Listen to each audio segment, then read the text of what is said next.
Good afternoon students. संस्कार भारती की online classes में आपका स्वागत है। देखो, जैसा कि अपन पवन के बारे में, पवन से बनने वाली स्थलाकृतियों के बारे में चर्चा कर रहे थे, उसमें अपन ने अपर्दनात्मक स्थलाकृतियों के बारे में पढ़ लिया था। आज अपना टॉपिक है पवन से बनने वाली निक्षेपात्मक स्वरूप। पवन द्वारा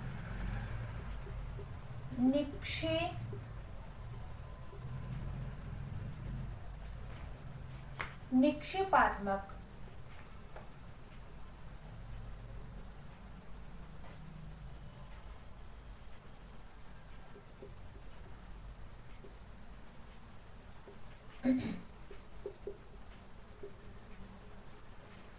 देखो, कोई भी जो शक्ति है धरातल के ऊपर, जैसे अपन बाह्य शक्तियों के बारे में चर्चाएं कर रहे थे, जिसमें नदी के द्वारा बनने वाली नदी है वो भी क्या है, बाह्य बल के रूप में कार्य करती है। कि धरातल के ऊपर जो स्थल रूप दिखाई देते हैं वो क्या है, या तो नदी के द्वारा या पवन के द्वारा। तो अपन जो टॉपिक है वो पवन से संबंधित चल रहा था, जिसमें अपना अपर्दनात्मक स्वरूप है, पवन से बनने वाली अपर्दनात्मक स्थलाकृतियां हैं, वो अपनी हो चुकी हैं। लास्ट में जैसे मैंने आपको बताया, पुल व खिड़की, पुल और खिड़की, लास्ट बताया जालीदार शिला। ये जो स्थलाकृतियां बताई थी, इनके अंदर एक जालीदार शिला के रूप में जब कोई भी स्थलाकृति का निर्माण हो जाता है, उसके बाद जो बनने वाली स्थलाकृति है वो आपकी आती है पुल या खिड़की। जैसे मान लो आपका कोई भी स्थल भाग है और इस स्थल भाग के अंदर इस तरीके से कोई भी चट्टानी भाग है, और उस चट्टानी भाग के अंदर आपका क्या हो जाता है, जब परतों के अंदर कोई भी आपका चट्टानी भाग है, चट्टानी भाग क्या हो जाता है आपका ड्राई कांटर, या कह सकते हैं कि जालीदार शिलाओं के बाद में जो स्थल स्वरूप बनता है उसके अंदर क्या बन जाते हैं, आपके छोटे छोटे क्या बन जाते हैं, छिद्र बन जाते हैं। और ये जो छिद्र है वो क्या है, एक बड़ा, धीरे धीरे क्या है, बड़ा रूप ले लेते हैं। तो इस तरीके से आपका जैसे छोटा रूप था और वो ही बड़ा होता गया, इस तरीके से ये क्या है आपका एक खिड़की के रूप में। जब कोई भी चट्टानी भाग के अंदर, जब आपका चट्टानी भाग के अंदर पर्वतों जो परतें होती हैं वो क्या हो जाती हैं, आर पार हो जाती हैं, या कह सकते हैं कि जो चट्टान हो जाती हैं उनके अंदर छिद्र हो जाता है, और आमने सामने का आर पार जब दिखाई देने लग जाता है तो वो एक खिड़की के रूप में दिखाई देता है। तो ये संपूर्ण आपकी क्या बन जाती है, खिड़की। किसके द्वारा बन रही है, हवा के द्वारा, अपर्दन के द्वारा। दूसरा क्या है, ये पुल के रूप में किस प्रकार से, कि जैसे ही इसके अंदर जब ये छिद्र है काफी बड़ा होता चला जाता है और नीचे गहराई के अंदर ये बड़ा हो जाता है, इस तरीके से गहराई में जब बड़ा हो जाता है तो ये आपका क्या कहलाता है, लास्ट में मैं आपका इस क्षेत्र के अंदर जो बनने वाली स्थलाकृति है वो आपकी कहलाती है पुल के समान। तो इस तरीके से आपका पुल है वो स्थलाकृति के रूप में दिखाई देता है। तो इस तरीके से अपनी कौन कौन सी स्थलाकृति हो गई, वात गर्त, पुल खिड़की, जालीदार शिला, इंसेलबर्ग, मशरूम रोग,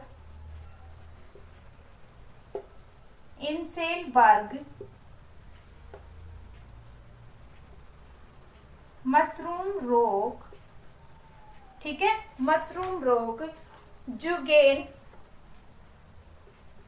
जुगेन, उसके बाद ड्राई कांटर, और आपकी इस तरीके से यारडंग। ये आपके क्या है, स्थलाकृतियों का रूप है अपर्दनात्मक।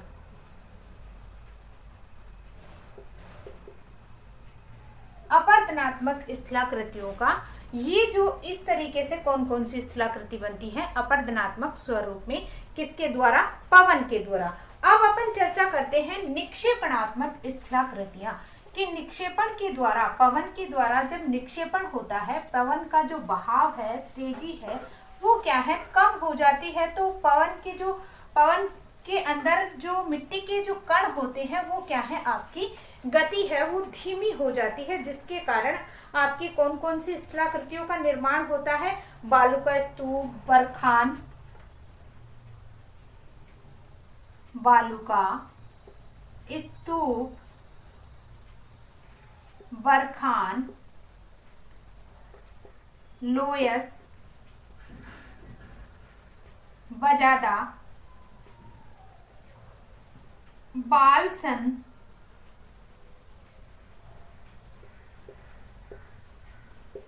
प्लेया, बालसन, प्लेया और पेडिमेंट्स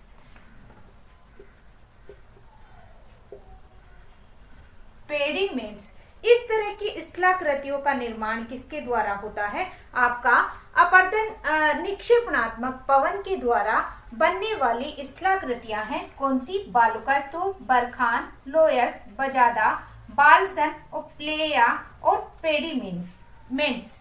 इस तरह की स्थलाकृतियों का निर्माण होता है किसके द्वारा? पवन के निक्षेपात्मक स्वरूप के द्वारा। तो इसका स्क्रीनशॉट ले लीजिए। ये स्थलाकृति है आपकी किसके द्वारा बनती है? निक्षेपण के द्वारा बनती है। तो पहला है आपका बालू का स्तूप। बालू का स्तूप में क्या होता है? पवन द्वारा रेत एवं बालू के निक्षेपण से निर्मित स्तूपों को क्या कहा जाता है? बालू का स्तूप कहा जाता है।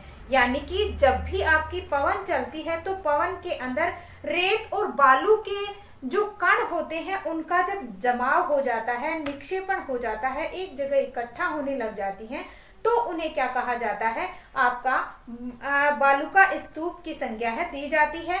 और इसके अंदर यह स्थल स्वरूप शुष्क और अर्ध शुष्क रेगिस्तानी क्षेत्रों, सागरीय तटीय भागों, अन्य स्थानों पर भी क्या है? रेत के अधिक मात्रा में जमाव होने के कारण इस तरीके से आपका बालू का स्तूप या बालू के टीलों का जो निर्माण होता है वो क्या कहलाता है? बालू का स्तूप कहलाता है। तो सबसे पहली आपकी क्या है? बालू का स्तूप। बालू का स्तूप के अंदर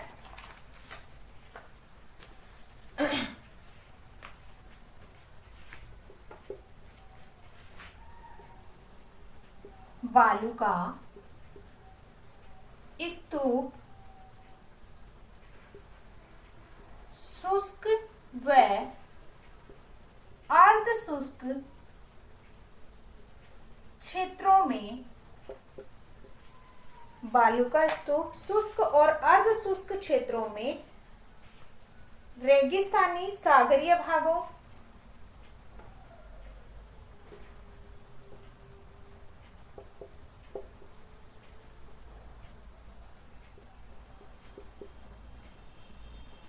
सागरीय भागों व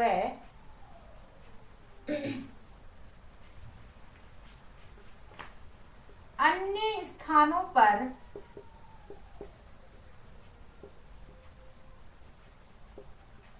रेत का निक्षेपण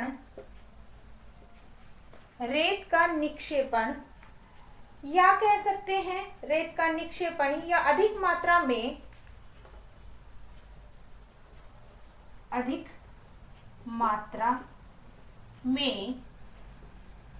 जमाव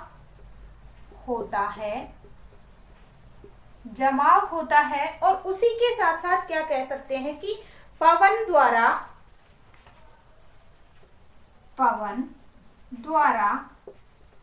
रेत व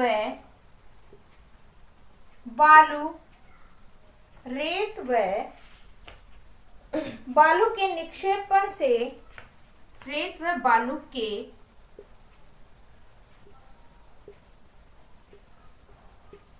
निक्षेपण से बनने वाली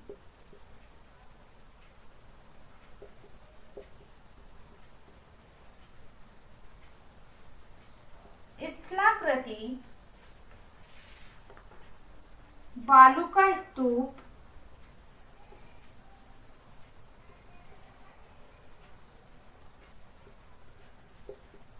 कहलाती है। यानी कि बालू का स्तूप, जैसे अगर देखा जाए तो बालू का स्तूप है वो क्या है आपका, बालू का स्तूप का निर्माण है वो शुष्क और अर्ध शुष्क भागों और सागर तटीय भागों, सागर तटीय भागों के अंदर आपका, सागर तटीय भागों और जो आपके झील, रेतीले टीले और रेतीले प्रदेशों में क्या होने लग जाती है, आपके प्रवाहित होने वाली जो नदी के बाढ़ का जो क्षेत्र है उन क्षेत्रों के पास में क्या है, बालू का स्तूप का क्या हो जाता है, निर्माण हो जाता है। और इसके साथ साथ अगर अपन बालू का स्तूप की बात करते हैं तो ये क्या होते हैं, आपके बालू से निर्मित, आपके क्या होते हैं, बालू के निर्मित टीले कह सकते हैं या बालू स्तूप कह सकते हैं, या इसी को क्या है, बालू के टीले या बालू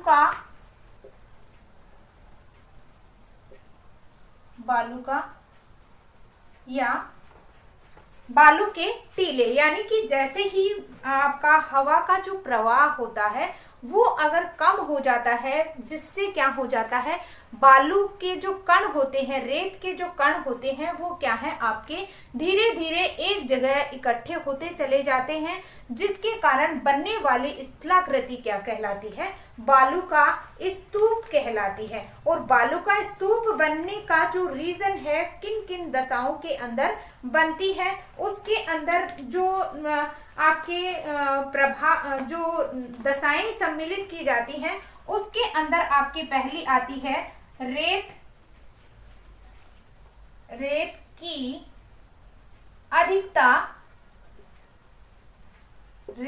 अधिकता, दूसरा इसके अंदर तीव्र पवन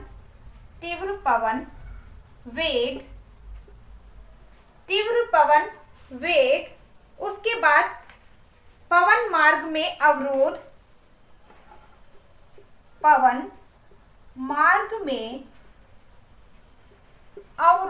यानी रुकावट, और फोर्थ जो दशा है, स्थिति है, वो क्या है, निर्माण के लिए उचित स्थान, निर्माण के लिए उचित स्थान। यानी कि बालू का स्तूप का जब निर्माण होता है तो 4 दशाएं हैं वो क्या होती हैं, प्रभावी है वो मानी जाती है। रेत की अधिकता, यानी कि जब भी पवन चलती है तो उसके अंदर क्या होती है, रेत की मात्रा है वो अधिक होती है। हवा जब चलती है तो देखा होगा धूल के कण, मिट्टी के कण हैं वो पाए जाते हैं, लेकिन जब वो तीव्रता के साथ होती है तो बहुत ज्यादा उसके अंदर मिट्टी के कण है वो पाए जाते हैं। जब रेत की कण की मात्रा है वो अधिक होती है, लेकिन जैसे ही बहाव कम हो जाता है हवा का, तो उस समय क्या है, मिट्टी है वो धीरे धीरे जमा होने लग जाती है। तो जो हवा के अंदर जो रेत की मात्रा है वो अधिक है, वो क्या है, बालू का स्तूप का निर्माण करने में सहायक होती है। तो जब अधिकता होगी तो बालू को जो टीले हैं वो ज्यादा ऊंचाई लेते हुए बनेंगे। तीव्र पवन वेग, जब तीव्र पवन वेग होगी, तीव्रता होगी वायु के अंदर, और उस जब तीव्रता के साथ क्या होने लग जाएगा, जब आपके निक्षेपण की मात्रा है, रेत के टीले का जब निर्माण होगा तो तीव्रता है वो क्या होने लग जाती है, आपकी कम होने लग जाती है, जिसके कारण मिट्टी के टीले का निर्माण होता है या बालू का स्तूप है वो बनते हैं। पवन मार्ग अवरोध, यानी कि जैसे मान लो जैसे ही हवा चल रही है और हवा के चलने के साथ साथ कोई भी एक चट्टान आ गई, तो चट्टान के आने से क्या होगा, हवा के अंदर जो है रुकावट तो आएगी ना, तो जो मिट्टी के कण होंगे वो क्या है वहीं पे आसपास में जमा होने लग जाते हैं। ऐसे ही क्या है जो पर्वतीय क्षेत्र ना होके कोई भी आपका जंगली क्षेत्र है जहाँ पे आपकी वनस्पति है वो बहुत ज्यादा पाई जाती है, तो जो पेड़ पौधों के रुकावट के कारण है वहां पे भी क्या है मिट्टी है वो रुकना शुरू हो जाती है, या अवरोध जो आ जाता है उसके कारण भी मिट्टी है वो वहां पे स्थायी रूप से रुक जाती है। निर्माण के लिए उचित स्थान, जब भी आपकी पवन है बालू का स्तूप जब बनते हैं तो उनके लिए क्या है आपकी उचित स्थान ना होकर कोई भी जो झाड़ी वृक्ष है या कह सकते हैं कि कोई भी अवरोध आ गया, उसी के आसपास में जलीय क्षेत्र है, जलीय क्षेत्र के आसपास में क्या है मिट्टी का जो विस्तृत गर्त है, उस गर्त के अंदर भी क्या है मिट्टी का जमाव है धीरे धीरे होना शुरू हो जाता है। तो इस तरीके से आपके बालू का स्तूप का निर्माण है वो होता है। दूसरी स्थलाकृति की अगर बात करते हैं तो दूसरी स्थलाकृति आपकी आती है बरखान की। दूसरी है आपकी बरखान।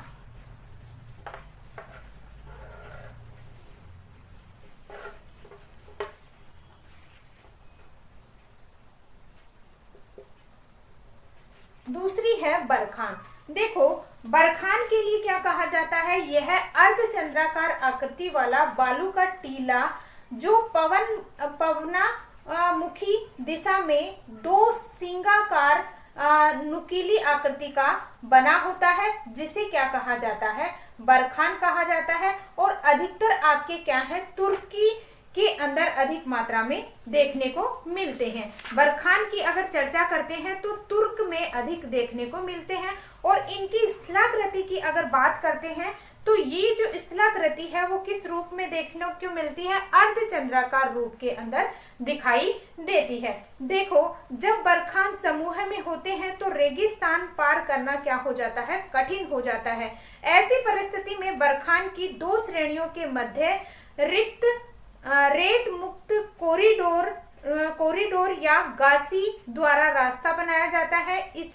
इस गासी को कारवा मार्ग भी कहा जाता है। देखो कोई भी आपका क्या होता है अर्धचंद्राकार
देखो ये क्या है आपका एक अर्धचंद्राकार स्वरूप है जिसे क्या कहा जाता है बरखान कहा जाता है।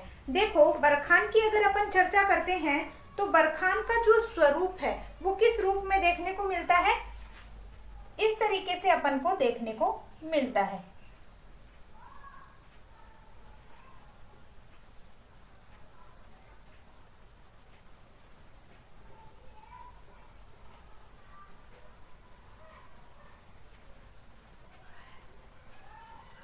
इस तरीके से बरखान की जो स्थिति है वो अपन को इस तरीके से दिखाई देती है। कोई भी स्थलाकृति है वो जैसे वायु की जब दिशा है वो क्या है आपको इस रूप के अंदर दिखाई देती है कि जैसे ही जब आपकी हवा जब चलती है तो यहाँ बीच में तो क्या आ जाता है, कोई भी एक रुकावट आ जाता है। जैसे भी कोई भी रुकावट आ गया, जैसे कोई भी पर्वतीय भाग आ गया, पेड़ पौधे आ गए, तो इस तरीके से क्या बन जाता है, बीच में तो कोई भी रुकावट आने की वजह से आपका तीव्र ढाल बनता जाता है। लेकिन दोनों जो आपके सिंगाकार, जिस तरीके से सींग होते हैं, उस तरीके से दोनों रूप के अंदर क्या बन जाते हैं, सींग से दिखाई देते हैं। और कि इसकी आकृति है वो क्या है, आपकी अर्धचंद्राकार रूप में दिखाई देती है। और इसका इस तरीके से आपका जो हवा जो का ढाल, हवा जब बहती है तो इस रूप के अंदर आगे की ओर बढ़ती है। तो इस तरीके से मिट्टी का जमाव है वो होता रहता है। इसके अंदर अगर बात करते हैं बरखान में, तो बरखान का जो स्वरूप है, बरखान जो बनता है उसके अंदर बीच का जो भाग होता है वो तो आपका क्या बन जाता है, आपका बरखान के रूप में। तो बीच वाला पार्ट जो होता है वो तो क्या हो जाता है, किसी रुकावट की वजह से अंदर की ओर धंसता हुआ चला जाता है। लेकिन जो दोनों तरफ वाले जो हिस्से हैं, जिस तरीके से आपकी जो सींग होते हैं, उस रूप के अंदर आगे बढ़ता हुआ चला जाता है। बरखान या अनुप्रस्थ बालुका स्तूप के क्या होते हैं, अलग रूप देखने को मिलते हैं। ये अर्धचंद्राकार या चापाकार रूप में होता है और अधिकतर ये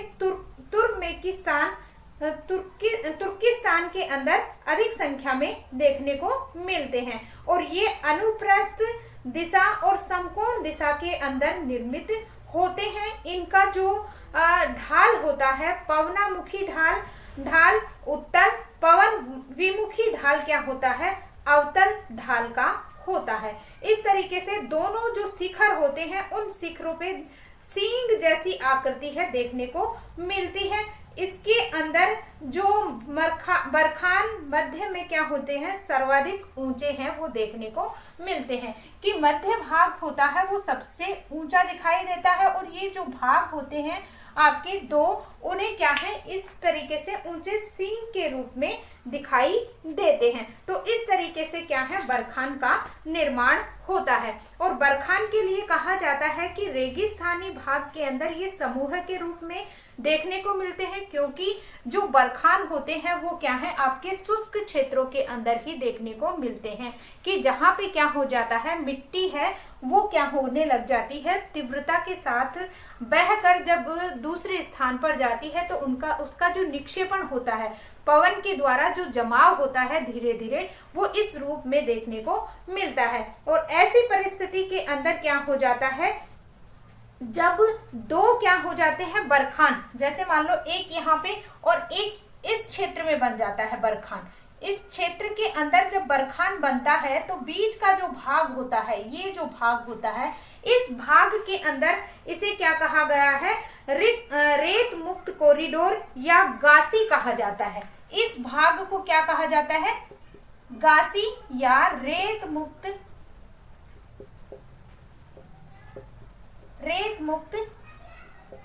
कॉरिडोर, रेत मुक्त कॉरिडोर है कहा जाता है। और इसी गासी को क्या कहा जाता है, कारवा के नाम से भी जाना जाता है। कारवा मार्ग भी इसे कहा जाता है। ये जो बीच का स्थान होता है, जब आपका क्या होता है, जिस तरीके से बरखान की स्थिति रेगिस्तानी क्षेत्रों में हो जाती है, जब रेगिस्तानी क्षेत्र के अंदर बरखान है वो बहुत ज्यादा रूप में देखने को मिलते हैं, तो इनके बीच के अंदर क्या होता है, स्थान पाया जाता है। और बीच के स्थान से ही क्या है, लोगों का आना जाना होता है, जिसे क्या है, कारवा मार्ग भी कहा जाता है। तो इसके बारे में थोड़ी चर्चा कर लेते हैं कि बरखान आपके क्या होते हैं, अर्धचंद्राकार रूप में बरखान अर्धचंद्राकार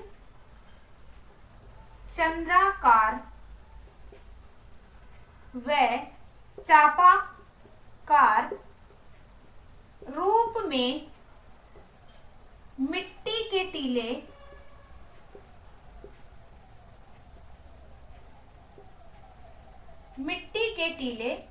होते हैं। मिट्टी के टीले हैं वो होते हैं, या मिट्टी के टीले जो क्या है, आपके पवनामुखी दिशा में जो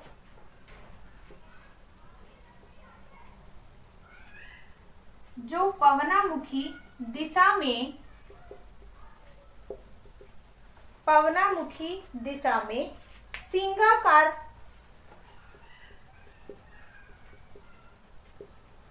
सिंगाकार नुकीली आकृति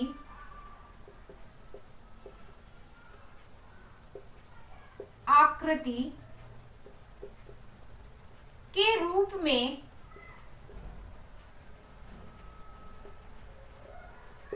दिखाई देते हैं। ठीक है, सिंगाकार आकृति ये हो गई, और पवन विमुखी ढाल के अंदर भी ये क्या है, दिखाई देते हैं। और अधिकतर क्या है, आपके तुर्की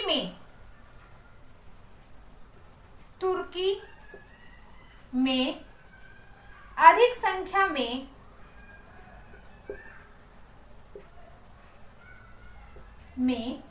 पाए जाते हैं। ठीक है, अधिक संख्या में ये पाए जाते हैं। और इसी के साथ साथ क्या है, आपके पवनमुखी और पवन विमुखी रूप के अंदर आपके बालुका स्तूपों का निर्माण होता है। और आपके जो बरखान है उसके रूप की अगर बात करते हैं तो एक बरखान होता है आपका अनुप्रस्थ बालुका स्तूप, और एक होता है पवनामुखी।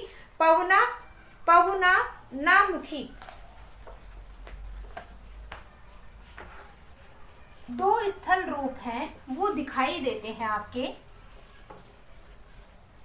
बरखान के। एक तो होता है अनुप्रस्थ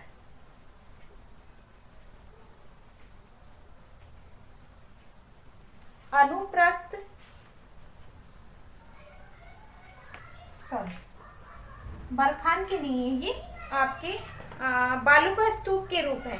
एक तो है बालुका स्तूप के बरखान है, एक है बालुका स्तूप का पवनाविमुखी बालुका स्तूप, और दूसरा है अनुप्रस्थ बालुका स्तूप। तो इस तरीके से बालुका स्तूप के ही ये क्या है, आपके अलग रूप हैं, देखने को मिलते हैं। उसके बाद आता है आपका लोयस। लोयस की अगर चर्चा करते हैं तो लोयस आपका क्या है, आपका मरुस्थलीय क्षेत्र के अंदर मरुस्थलीय क्षेत्र में पवन द्वारा उड़ाकर लाए गए धूल के निक्षेप से निर्मित जमाव को लोयस कहा जाता है। यानी कि जो मिट्टी है वो आपके जैसे बारीक जो कण है, मिट्टी के बहुत बारीक कण है, वो क्या है, पवन के द्वारा उड़ाकर लाए गए कण होते हैं। वो आपके क्या कहलाते हैं, आपके जिनके द्वारा क्या होने लग जाता है, मिट्टी का जो जमाव है निक्षेपण से क्या है, क्षेत्र के अंदर जमाव होने लग जाता है। यानी कि लोयस की अगर बात करते हैं, दूसरी स्थलाकृति है लोयस, चीन में अधिक देखने को मिलते हैं। लोयस की अगर चर्चा करते हैं तो लोयस के समान ही मिट्टी का क्या होने लग जाता है, लोयस के समान मिट्टी का जो निक्षेप हो जाता है रेगिस्तानी क्षेत्र के अंदर। लोयस का जमाव रेगिस्तानी क्षेत्र के अंदर आपका दूरस्थ क्षेत्रों के अंदर, यानी कि आपका रेगिस्तानी भाग को छोड़कर दूसरे भाग के अंदर क्या होने लग जाता है, जमाव होने लग जाता है। इसमें मिट्टी के कण होते हैं वो बारीक होते हैं, और इस क्षेत्र के अंदर आपकी मिट्टी है वो क्या है, मुलायम है, देखने को मिलती है। मतलब इस क्षेत्र के अंदर लोयस के द्वारा जो मिट्टी बहाकर लाई जाती है वो क्या होती है, आपकी मुलायम मिट्टी होती है। और इस मिट्टी के अंदर क्या है, आपके कौन कौन से कण हैं लोयस में, सिल्ट, मृत्तिका और कुछ रेत के कण हैं वो देखने को मिलते हैं। यानी कि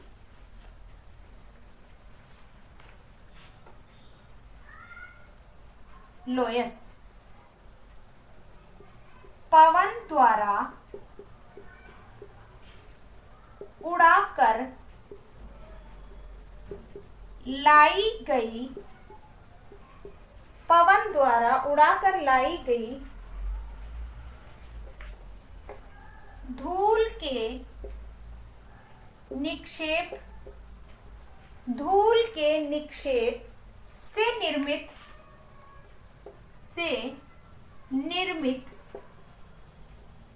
जमाव, धूल से निर्मित निक्षेप जमाव को लोयस कहा जाता है। इसके कण बारीक होते हैं, दूरस्थ स्थानों पर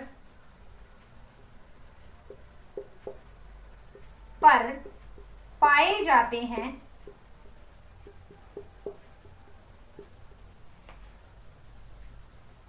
इसमें मिट्टी मुलायम होती है, मुलायम होती है। इसमें सिल्ट मृत्तिका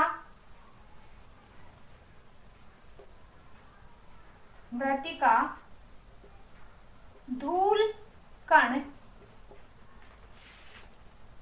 आदि पाए जाते हैं। यह मिट्टी उपजाऊ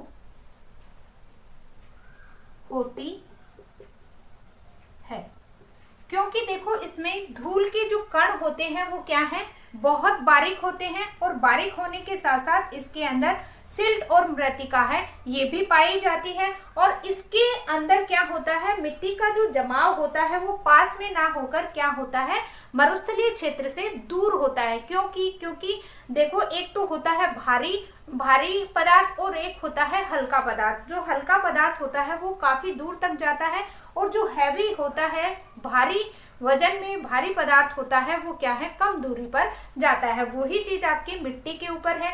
जैसे ही मिट्टी का निक्षेप होता है, तो जैसे ही मिट्टी है उसके जो कण होते हैं, जो बहुत बारीक कण होते हैं, वो दूर तक जाते हैं, और दूर तक जाने के बाद में उनका जो जमाव हो जाता है, उस क्षेत्र को क्या कहा जाता है, आपका जमाव क्षेत्र होता है, उससे क्या कहा जाता है, आपका लोयस है वो कहा जाता है। और लोयस की अगर बात करते हैं तो लोयस का जो जमाव होता है वो तीन परिस्थितियों के अंदर देखने को मिलता है।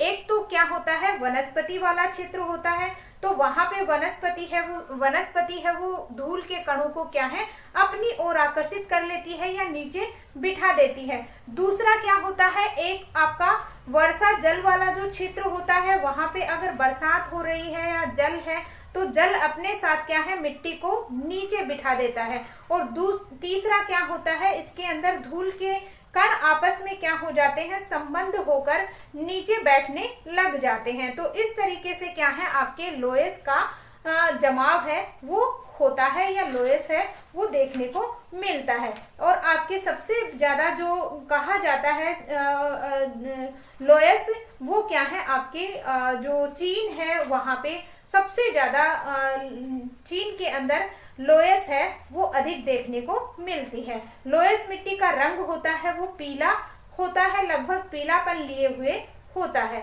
ठीक है, उसके बाद आपकी आती है लास्ट स्थलाकृति, बालसन।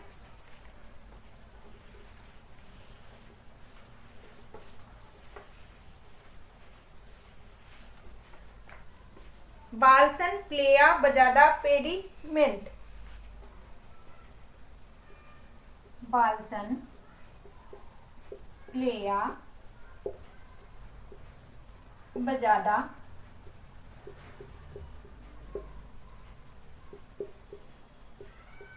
पेडिमेंट। तो इस तरीके से ये चार जो स्थलाकृतियां हैं इनका निर्माण है वो देखने को मिलता है। तो इन स्थलाकृतियों के रूप में अपन इनको समझेंगे।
इसे कहा जाता है प्लेया।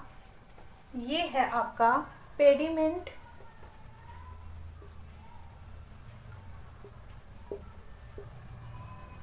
पेडिमेंट,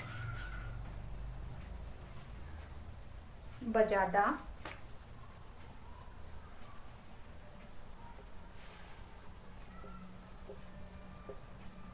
बजादा,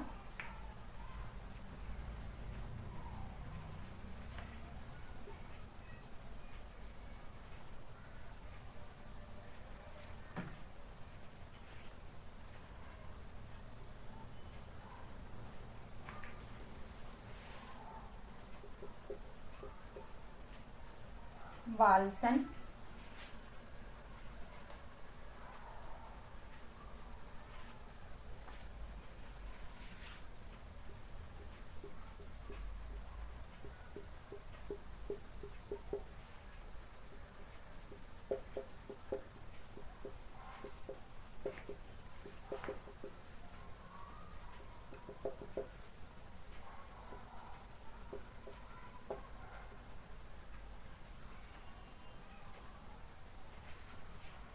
देखो इस तरीके से ये कोई भी आपका एक चार ऐसे करके आपकी कोई भी पर्वतीय क्षेत्र है, ठीक है। ये आपका कोई भी पर्वतीय क्षेत्र है और पर्वतीय क्षेत्र के अंदर से जब नदियां जब निकलती हैं, इस तरीके से नदियां जब प्रवाहित होती हैं, ये जब नदियां प्रवाहित होती हैं तो ये जो रास्ता बन जाता है नदियों का बेसिन, ये जो रास्ता बन जाता है वो क्या कहलाता है आपका बालसन या बेसिन कहलाता है। ये जैसे नदियां प्रवाहित हो रही हैं और प्रवाहित होने के साथ में आपका क्या बन जाता है, एक बेसिन बन जाता है, एक क्षेत्र बन जाता है जो आपका क्या कहलाता है बालसन कहलाता है। और इसी क्षेत्र के अंदर जब आपका जब पानी बहकर आता है, जब पानी है वो यहाँ पे एक गड्ढे के रूप में इस क्षेत्र के अंदर क्या हो जाता है, पानी भरने लग जाता है। इस तरीके से पानी बहकर आता है और पानी बहकर क्या हो जाता है, एक जगह यहाँ पे इकट्ठा होने लग जाता है। और इकट्ठा होता है तो इस क्षेत्र के अंदर पानी इकट्ठा हो जाता है। जब पानी इकट्ठा होता है तो इस क्षेत्र को क्या कहा जाता है, प्लेया कहा जाता है। और प्लेया के साथ साथ में क्या होने लग जाता है, जैसे ही आपका ये जो पार्ट है यहाँ से जब आपका पानी के साथ साथ में क्या होता है, नमक और कंकर पत्थर है वो आकर जमा होने लग जाते हैं इस क्षेत्र के अंदर। यहाँ पे जब जमा होने लग जाते हैं, ये जब स्थलाकृति इस तरीके से यहाँ पे धीरे धीरे क्या होने लग जाते हैं, जमा होते रहते हैं। और जब ये जमा होने के बाद में लास्ट में क्या होते हैं, मिल जाते हैं। ये यहाँ पे जैसे यहाँ पे इकट्ठा हुए और जब ये लास्ट में इस तरीके से मिल जाते हैं तो ये क्या कहलाते हैं, बजादा कहलाते हैं। और जैसे ही ये क्षेत्र है जो पहाड़ी क्षेत्र है कट कर अपरदित होकर जब नीचे आने लग जाता है, कटाव होने लग जाता है, तो ये क्या है, आपके मैदानी क्षेत्र का निर्माण करता है इस तरीके से। और ये क्या कहलाता है, पेडिमेंट कहलाता है। तो इस तरीके से आप लोगों को समझ में आ गया होगा कि लोयस आपका बजादा बेसिन रेगिस्तानी क्षेत्रों के रेगिस्तानी भागों में पर्वतों से घिरे बेसिन को बालसन कहा जाता है। यानी कि ये कोई भी आपका पर्वतीय क्षेत्र है और इन पर्वतीय क्षेत्रों के अंदर ये जो घिरा हुआ क्षेत्र है ये क्या कहलाता है, बालसन कहलाता है। उसके बाद चारों तरफ से छोटी छोटी नदियां निकलकर बालसन में आकर गिरती हैं। यानी कि ये कोई भी पर्वतीय क्षेत्र है और इस पर्वतीय क्षेत्र से आकर जब छोटी छोटी नदियां आकर गिरती हैं या निकलती हैं बालसन में जाती हैं, परंतु कुछ तो रास्ते में ही सूख जाती हैं। इन नदियों से बालसन में जल के एकत्रित हो जाने से अल्पकालीन झील का निर्माण होता है और जब सूखते ही क्या हो जाती है, झील समाप्त हो जाती है, जिस कारण बालसन की तली के अंदर सिल्ट और नमक के निक्षेप के कारण क्या हो जाता है, समतल तथा ऊंची हो जाती है। इसे प्लेया कहा जाता है। यानी कि ये जो बालसन क्षेत्र है इस क्षेत्र के अंदर जब पानी आया था, पानी के साथ में सिल्ट और नमक ये दोनों क्या हो जाते हैं, इसके अंदर जमा होते चले जाते हैं। और जैसे ही ये क्या है, एक गड्ढा बन जाता है, झील बन जाता है, पानी इकट्ठा हो जाता है, तो कुछ समय के लिए तो ये पानी रहता है और कुछ समय के बाद में ये पानी क्या होने लग जाता है, सूखने लग जाता है। और जब ये पानी सूख जाता है तो इस क्षेत्र के अंदर क्या है, नमक और सिल्ट की मात्रा है वो बढ़ जाती है और ये भाग क्या होने लग जाता है, ऊपर उठने लग जाता है और इसे क्या कहा जाता है, प्लेया कहा जाता है। प्लेया तथा पर्वतीय अग्रभाग के मध्य वाले ढाल वाले भाग मैदान के क्षेत्र के अंदर प्लेया से मिलता है, उसे बजादा कहा जाता है। और इसे बजादा, ये जो क्षेत्र है, यानी कि यहाँ से इस क्षेत्र के अंदर जो भाग आकर यहाँ पे जमा होते जाते हैं और लास्ट में आकर ये क्या हो जाते हैं, एक दूसरे में मिल जाते हैं, वो क्या कहलाता है, आपका बजादा कहलाता है। और इस क्षेत्र के अंदर जब पर्वतीय क्षेत्र के अंदर जब अपर्दन होता है और अपर्दन के कारण क्या होने लग जाती है, यह अपर्दित भाग क्या हो जाता है, सामान्य ढाल के अंदर परिवर्तित हो जाता है, यानी समतल मैदान जब बनने लग जाता है तो ये क्या कहलाता है, पेडिमेंट कहलाता है। तो इस तरीके से क्या है, आपके पवन के द्वारा बनने वाली स्थलाकृतियों का निर्माण हो जाता है। इसका स्क्रीनशॉट ले लीजिए। तो इस तरीके से आपकी पवन के द्वारा बनने वाली अपर्दनात्मक और निक्षेपणात्मक स्थलाकृतियां हैं वो आज अपनी कंप्लीट हो गई हैं। तो अपर्दन से बनने वाली स्थलाकृतियां कौन सी थी, वातगर्त, वातगर्त हो गया,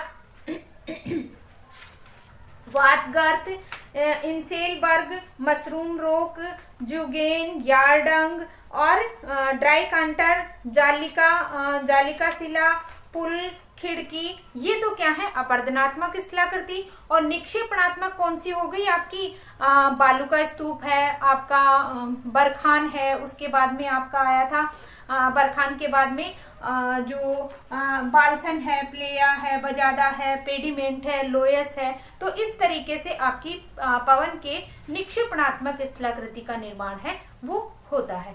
ठीक है, तो आज के लिए बस इतना ही, आगे कल चर्चा करेंगे। धन्यवाद।